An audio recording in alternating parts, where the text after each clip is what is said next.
first time niya magpunta ng mall, tapos sa malayo pa. Dito pa siya napadpad sa Ilocos. Dito pa yung pinakauna-unang nakapasyal siya. Samantalang hindi pa doon kung saan siya nakatira.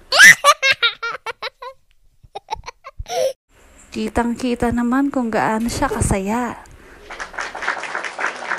Feel na feel talaga niya ang tumakbo. Ayan. Takbo lang. Siyempre, lilingon at lilingon pa rin yan para tignan ako kung nakasunod ako.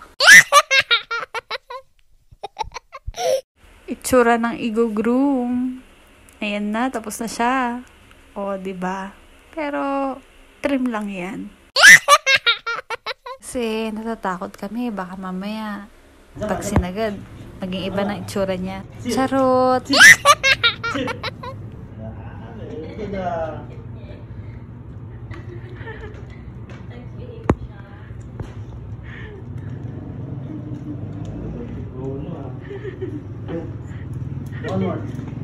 One more. Sit. Sit. Tara na, Uwi na. Tama na ito. Ito na nga yung kabuuan ng kanyang trim. Ayan. Kahit paano, kitang-kita na yung kanyang mata.